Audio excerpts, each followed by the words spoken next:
दोस्तों, लंकापति रावण एक महापंडित था जिसने कठोर तपस्या कर ढेर सारा ज्ञान अर्जित किया था।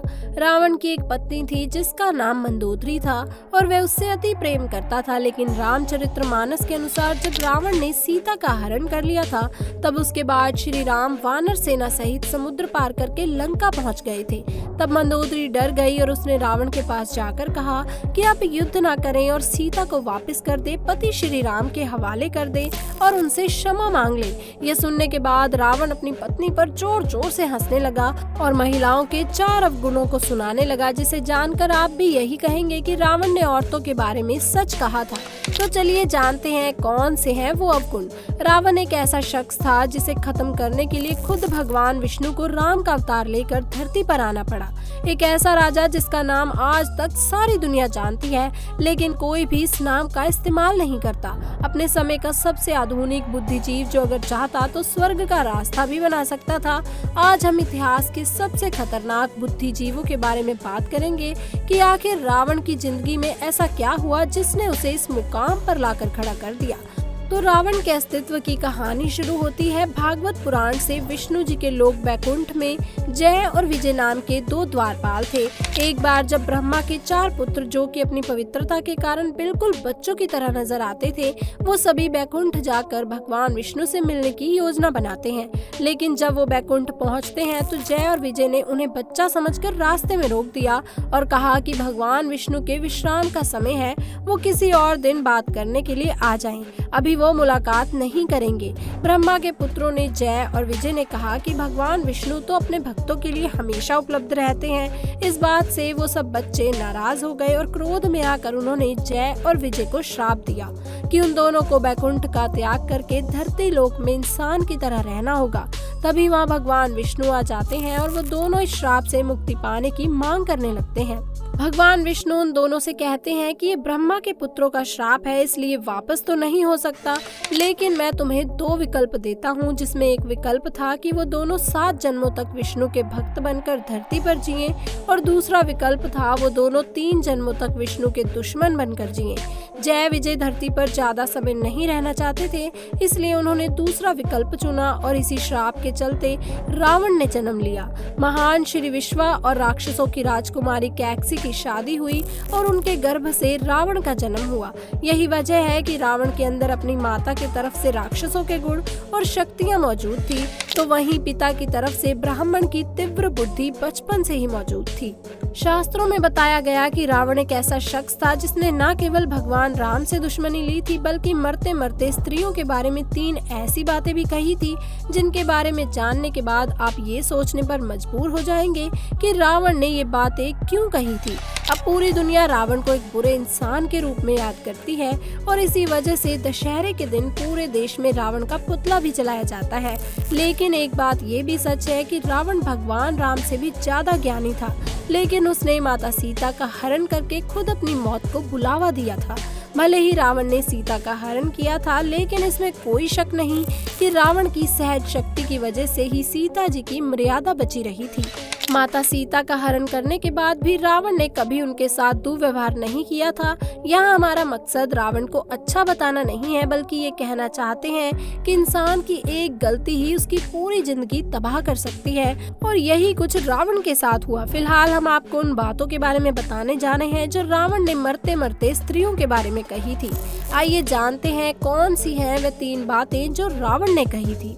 दोस्तों, सबसे पहली बात जो रावण ने कही थी, स्त्रियां झूठी होती हैं। स्त्रियां अक्सर झूठ बोलती हैं क्योंकि वो कोमल हृदय वाली होती हैं, जो कि अक्सर अपनों की बातें छुपाने के लिए झूठ बोल देती हैं और बुराई का कारण बनती हैं। रावण के अनुसार पत्नियों में जो दूसरा गुण देखने को मिलता है वह है उनकी निरंतर झूठ बोलने की आदत। ऐसा नहीं है कि वे पल पल झूठ बोलती हैं, लेकिन वे बातों को छिपाने के लिए अक्सर झूठ का सहारा ले लेती है। यह सत्य है। पूर्ण रामायण काल में मंदोदरी ने भी रावण से कई झूठ बोले। कई बार उसने रावण से बातें छिपाई। इतना ही नहीं, युद्ध के दौरान मंदोदरी ने दुश्मन का साथ भी दिया। रावण के अनुसार पत्नियां अक्सर झूठ बोलकर खुद भी फंसती हैं और अपने पति को भी दुविधा में डाल देती हैं। लेकिन सच एक न एक दिन सामने आ ही जाता है, फिर उन्हें इस बात का पछतावा भी होता है। दोस्तों, रावण ने दूसरी बात ये कही थी कि एक स्त्री के पेट में कोई बात नहीं पच सकती। जी हाँ, अगर किसी औरत को कोई गुप्त बात पता चल जाए तो वह फौरन उस बात को आग की तरह फैला देती है। इसके साथ ही रावण ने यह भी कहा था कि स्त्रियां किसी न किसी की चुगलियां जरूर करती हैं, फिर भले ही वो कोई भी क्यों ना हो। अगर स्त्रियों से कोई बात साझा की जाए तो वह इसे ज्यादा देर तक छुपा नहीं पाती, वे किसी न किसी को इसके बारे में जरूर बता देती हैं और इस तरह ये बात सब लोगों को पता चल जाती है। स्त्रियां पीठ के पीछे हर किसी के बारे में चुगलियां भी जरूर करती हैं, चाहे वे उनके घर वाले हों या फिर कोई और। हमें किसी के बारे में चुगली नहीं करनी चाहिए, इससे हम पाप के भागीदार बनते हैं। दोस्तों, रावण ने ये कहा था कि स्त्रियां बहुत ही स्वार्थी स्वभाव की होती हैं, यानी कि वे काफी मतलबी होती हैं। दोस्तों, महिलाएं स्वार्थी और जिद्दी होती हैं और अपनी जिद को पूरा करने के लिए वो कहानियां गढ़ने और मुंह माई मायावी खेल भी खेल जाती हैं। रावण ने पत्नियों के जिस चौथे अवगुण की बात की थी वह उनके माया रचने का अवगुण है। उसके अनुसार ये स्त्रियों की एक कला है, वे जानती हैं कि किस समय क्या करना है ताकि परिस्थिति उनके अनुकूल हो। रावण के अनुसार स्त्रियां अपने खुद के स्वार्थों को पूरा करने के लिए कई प्रकार की माया रचती हैं। दुनिया उनकी इस माया से बेखबर होती है। अपना काम सिद्ध कराने के लिए महिलाएं क्या क्या करती हैं, इसकी भी चर्चा की है लंकापति रावण ने। रावण की राय में अपनी बात मनवाने के लिए स्त्रियां रूठती हैं, रुष्ट होने का नाटक करती हैं, कई बार प्रलोभन भी देती हैं और साथ ही जब जरूरत पड़े तो कार्य सिद्ध कराने के लिए सामने वाले व्यक्ति को हर तरीके से मनाती भी हैं, लेकिन अंत में अपना काम करवा ही लेती हैं। स्त्रियां विभिन्न विभिन्न रूपों से अपनी बात को अलग अलग तरीके से मनवा लेती हैं। कभी वे माँ बनकर डांटती हैं तो कभी बेटी बनकर प्यार से अपनी बात पूरा करवाती हैं। कभी वे रो देती हैं तो कभी वे चुप रहकर ही बहुत कुछ बोल देती हैं।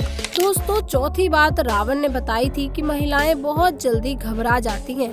यद्यपि महिलाएं साहसी होती हैं, लेकिन विकट परिस्थिति आते ही वो जल्दी हथियार डाल देती हैं। रावण ने पत्नियों के जिस पांचवें अवगुण की बात की है वह है उनका डरपोक होना। स्त्रियां बहुत जल्दी घबरा जाती हैं। परिस्थिति में यदि वे अचानक बदलाव देख ले तो डर जाती हैं कि आगे क्या होगा। मंदोदरी ने भी कुछ ऐसा ही बर्ताव किया। जब उसे मालूम हुआ कि श्री राम, जो स्वयं शिव जी के परम भक्त हैं, वे रावण से युद्ध करने के लिए लंका पहुंच गए हैं, तो उसे अपने पति की मृत्यु का भय सताने लगा और इसी डर के कारण उसने अपने पति को युद्ध न लड़ने की सलाह दी और अपना बल दिखाने से पहले ही हार मान लेने और क्षमा मांगने के लिए कहा। तो दोस्तों, यह थी वह कुछ बातें जो लंकापति रावण ने मरने से पहले स्त्रियों के बारे में कही थी।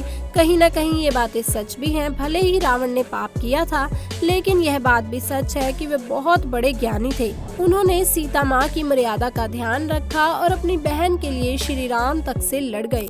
तो दोस्तों, आज की वीडियो में बस इतनी ही जानकारी। अगर वीडियो अच्छी लगी हो तो वीडियो को लाइक कीजिएगा और चैनल को सब्सक्राइब करके साथ लगे घंटी के बेल आइकन को भी प्रेस कर दीजिएगा, ताकि आगे आने वाली वीडियोस की नोटिफिकेशन आप तक समय पर पहुंचती रहे।